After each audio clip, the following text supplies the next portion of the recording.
Assalamualaikum warahmatullahi wabarakatuh. Perkenalkan, nama saya Sapitri dan saya Tina Delia Putri. Kita dari sekolah SMP Marga Utama kelas 9A. Di sini kita diberi tugas oleh Pak Ahmad untuk menjelaskan materi tentang siklus menstruasi, fertilasi kehamilan, dan menopause. Di sini saya akan menjelaskan siklus menstruasi. Menstruasi merupakan suatu keadaan keluarnya darah, lendir, sel-sel epitel yang menyusun dinding rahim. Apabila seorang wanita mengalami menstruasi, maka akan keluar darah dari vaginanya.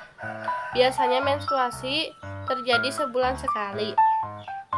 Pada umumnya, siklus menstruasi berlangsung selama 28 hari, akan tetapi ada perempuan yang mengalami siklus lebih pendek dan lebih panjang. Perempuan yang mengalami siklus lebih pendek, siklus akan berlangsung selama 18 hari. Dan perempuan yang mengalami siklus lebih panjang, siklus akan berlangsung selama 40 hari. Fase menstruasi adalah FSH yang memicu berkembangnya folikel dalam ovarium. Pada awal perkembangan, folikel menghasilkan hormon estrogen dan hormon progesteron. Hormon estrogen dan progesteron ini akan memicu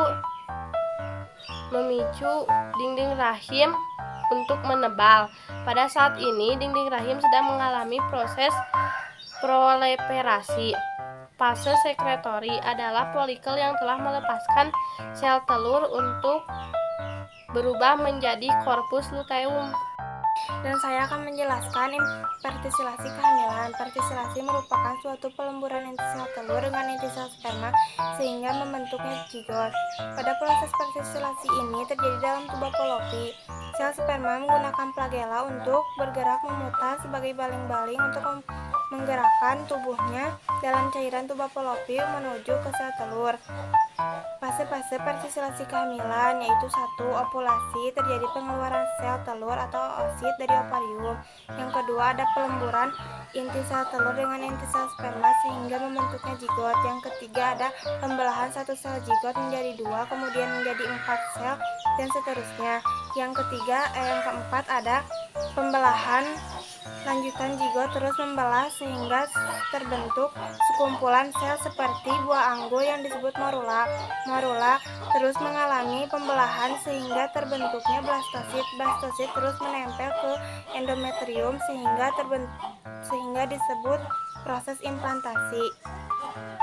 Dan menopause. Menopause merupakan suatu penurunan alami pada hormon reproduksi ketika seorang wanita mencapai usia 40-50 tahunan. Menopause juga ditandai dengan 12 bulan sejak hari terakhir. Kondisi ini terjadi ketika ovarium tidak lagi melepaskan sel telur dan setiap bulan menstruasi berhenti. Kondisi ini merupakan bagian dari proses penuaan alami dalam tubuh wanita. Selain faktor usia, faktor genetik juga memengaruhi kapan seseorang mengalami menopause. Gejalanya dapat didiagnosiskan sendiri. Gejala umum mencakup sensasi semburan panas dan kekeringan vagina. Sekian dari saya. Wassalamualaikum warahmatullahi wabarakatuh.